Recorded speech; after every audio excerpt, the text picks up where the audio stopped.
حضرت شیخ سعدی رحمۃ اللہ علیہ فرماتے ہیں، تعلیم انسان کو بولنا تو سکھا دیتی ہے مگر یہ نہیں سکھاتی کہ کب، کہاں اور کتنا بولنا ہے۔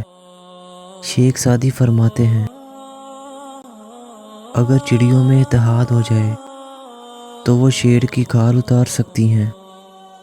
شیخ سعدی فرماتے ہیں، اگر انسان کو یہ بات سمجھ آ جائے کہ زندگی سفر ہے، منزل نہیں، تو زندگی کی ساری الجھنیں ہی ختم ہو جائیں گی۔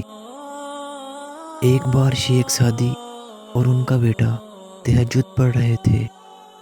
دعا کے بعد بیٹا بولا، بابا جان سب سو رہے ہیں اور ہم عبادت کر رہے ہیں۔ وہ مسکرائے اور جواب میں کہا، اگر دوسروں کے عیبوں پر ہی نظر رکھنی تھی تو بہتر تھا کہ تو بھی سویا رہتا۔ شیخ سعدی سے کسی نے پوچھا، حال کیسا ہے؟ جواب دیا، اللہ کی نعمتیں کھا کھا کر دانت ٹوٹ گئے ہیں مگر زبان اس کی ناشکری سے باز نہیں آتی۔ شیخ سعدی فرماتے ہیں، کسی کو اچھے عمل سے دلی خوشی دینا 1000 سجدے کرنے سے بہتر ہے۔ شیخ سعدی فرماتے ہیں، اچھے دنوں کے انتظار میں ہماری ساری عمر گزر جاتی ہے اور پھر پتہ چلتا ہے کہ جو دن گزر گئے وہی اچھے تھے۔ شیخ سعدی فرماتے ہیں، جب کسی سے محبت ہو جائے تو اس کی آخرت کے بارے میں سوچا کرو کہ اس کی آخرت کو کیسے بہتر بنایا جائے۔ یہ تمہاری محبت کی سب سے بڑی دلیل ہوگی۔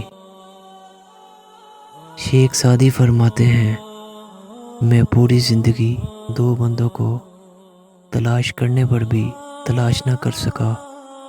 ایک وہ جس نے اللہ کے نام پر دیا ہو اور غریب ہو گیا ہو، اور دوسرا وہ جس نے ظلم کیا ہو اور اللہ کی پکڑ سے بچ گیا ہو۔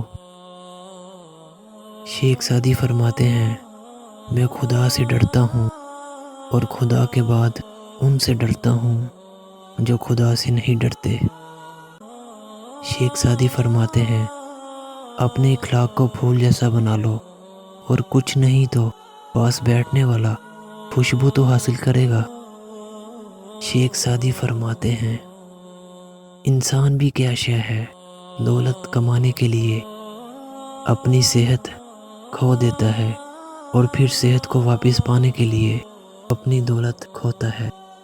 جیتا ایسے ہے جیسے کبھی مرنا ہی نہیں، اور مرتا ایسے ہے جیسے کبھی جیا ہی نہیں۔